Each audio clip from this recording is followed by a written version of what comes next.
Hello everyone, आज के इस वीडियो में हम लोग इकोलॉजी के कुछ ऐसे टर्म्स को समझने जा रहे हैं। अगर आप लोगों ने इसको अभी तक अच्छे से नहीं समझा है तो आपको पूरी इकोलॉजी समझ में नहीं आने वाली है। तो ऑर्गेनिज्म एंड पॉपुलेशन से हम लोग कुछ इस टर्म्स को समझेंगे जिससे आपके लिए इकोलॉजी को समझना बहुत ही ज़्यादा आसान हो जाएगा। तो फटाफट सबसे पहले हम लोग देखते हैं हैबिटेट। हैबिटेट का मतलब क्या होता है? स्पेसिफिक प्लेस जहाँ पे कोई ऑर्गेनिज्म रहता है ना। एक ऐसी जगह, एक ऐसा स्पेसिफिक प्लेस जहाँ पे कोई ऑर्गेनिज्म रहता है, उसी को हम हैबिटेट कहते हैं। लेकिन बच्चों, अगर हम नीश की बात करें तो हैबिटेट और नीश में बहुत सारी कंफ्यूजन होती है बच्चों को कि नीश क्या है मैम, हैबिटेट क्या, क्या दोनों सेम है? अगर हम नीश की बात करें बेटा, तो नीश कोई ऐसी एरिया नहीं है, कोई ऐसी जगह नहीं है। नीश एक कंडीशन है जहाँ पे कोई ऑर्गेनिज्म कैसे रह सकता है, कैसे कोई ऑर्गेनिज्म रहता है, वो नीश कहलाता है। नीश इज अ कंडीशन, ये कोई भी एरिया नहीं है, कोई प्लेस नहीं है।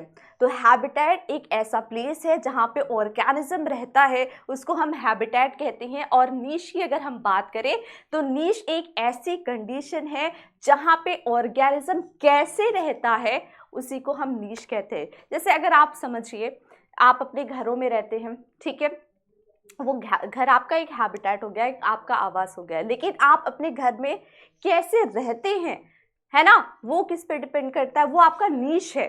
सो नीश एक ऐसी कंडीशन है जिसमें ऑर्गेनिज्म कैसे रहता है, ये आप लोग नीश के अंदर समझते हैं।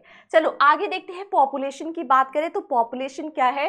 Group of individual of the same species in a well defined geographical area. अगर हम पॉपुलेशन की बात करते हैं बेटा, तो पॉपुलेशन का मतलब होता है एक ऐसा group of individual of the same species, जहाँ पे सेम स्पीशीज के इंडिविजुअल का एक जो ग्रुप होता है, ठीक है, जहाँ पे वो मतलब बेसिकली सेम स्पीशीज रह सकती है, उसी को हम पॉपुलेशन कहते हैं।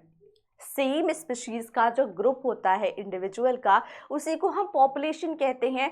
तो पॉपुलेशन अगर आप देखिए यहाँ पे, ये एक कैट की पॉपुलेशन है, और ये जो कैट की स्पीशीज है ये सेम स्पीशीज है। तो ये सेम स्पीशीज का जो पॉपुलेशन, ये सेम स्पीशीज है जो कैट की, ये पॉपुलेशन क्रिएट कर रही है ना, ये एक पॉपुलेशन बना रही है। ये डॉग का एक डॉग जो है वो सेम स्पीशीज है, सारे यहाँ पे डॉग है, तो ये एक पॉपुलेशन को क्रिएट कर रहा है, ठीक है। चलो नेक्स्ट हम लोग देखते हैं बेटा, नेक्स्ट हम लोग समझेंगे कम्युनिटी के बारे में। अब ये कम्युनिटी क्या, कम्युनिटी से आप क्या समझते हैं? तो बेटा ये जो डिफरेंट पॉपुलेशन है ना, जैसे पॉपुलेशन 1 आप यहाँ पे मेरे पीछे देख सकते हैं, पॉपुलेशन 1, पॉपुलेशन 2, पॉपुलेशन 3 एंड 4, ये जो डिफरेंट पॉपुलेशन है, ये क्या क्रिएट करती है? ये कम्युनिटी क्रिएट करती है, कम्युनिटी बनाती है। जो डिफरेंट पॉपुलेशन है, इट क्रिएट्स कम्युनिटी। तो आप यहाँ पे इसको बढ़िया से, इससे आप अपनी प्रेजेंटेशन कर सकते हैं, इससे आपको क्लैरिटी लग रही होगी। पॉपुलेशन 1, 2, 3 एंड 4 ये मिलकर क्या बना रहे हैं? ये कम्युनिटी को फॉर्म कर रहे हैं। आगे देखते हैं। आगे अब हम बात करेंगे इकोसिस्टम क्या है। What do you mean by ecosystem? बेटा जब हम इकोसिस्टम की बात करते हैं, सो एक ये फंक्शनल यूनिट होती है नेचर की, जहाँ पे जो लिविंग ऑर्गेनिज्म है ये आपस में कैसे इंटरैक्ट कर रहे हैं और अपने फिजिकल एनवायरनमेंट के साथ इनका कैसा इंटरैक्शन है, इसी को हम इकोसिस्टम कहते हैं। तो इकोसिस्टम में हम किसकी स्टडी कर रहे होते हैं? एक इंटरैक्शन की स्टडी कर रहे होते हैं। मतलब ऑर्गेनिज्म का आपस में कैसा इंटरैक्शन है और उनके एनवायरनमेंट के साथ उनका कैसा इंटरैक्शन है। This is the ecosystem. और अब हम बात करने जा रहे हैं बायोस्फीयर की। तो बायोस्फीयर क्या है? It is the global ecological system that integrates all living being and their relationship.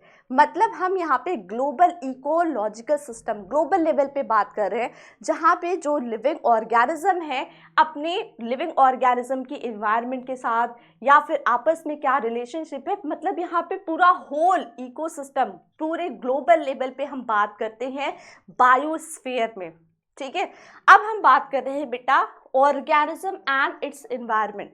यहाँ पे आप एक हेडिंग देख रहे हैं, ऑर्गेनिज्म एंड इट्स एनवायरनमेंट। इसका क्या मतलब है?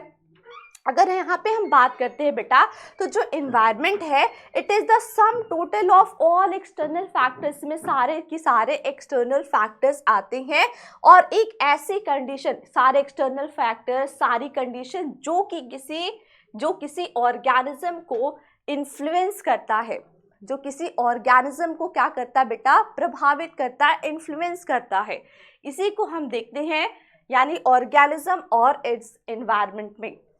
ठीक है, आगे देखिए, अब इन्वायरमेंट की जब हम बात कर रहे थे तो मैंने आपको बताया इन्वायरमेंट में सारे फैक्टर आते हैं जो किसी ऑर्गेनिज्म को इन्फ्लुएंस कर रहे होते, किसी ऑर्गेनिज्म को प्रभावित कर रहे होते। अब इसी इन्वायरमेंट में बेटा फिजिकल इन्वायरमेंट भी आती है और क्या आती है आपकी, biotic environment.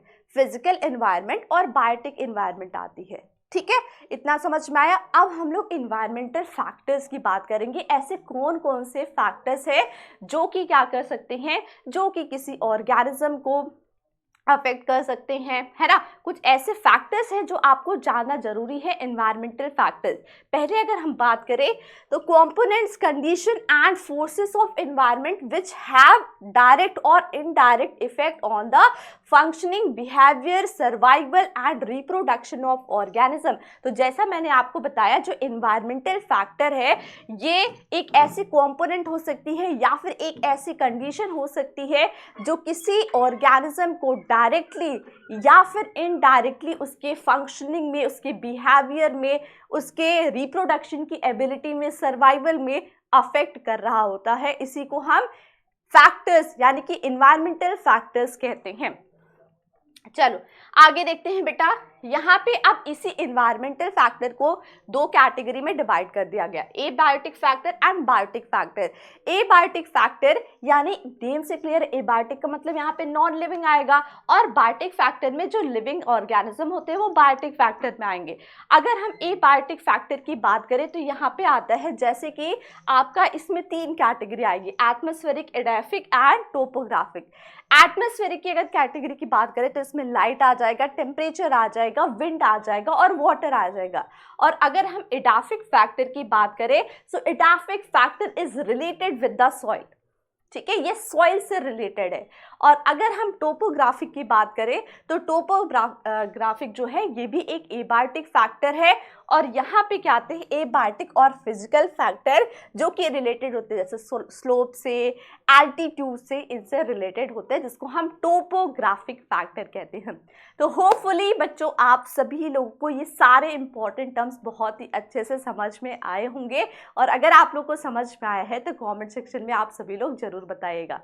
Bye bye everyone.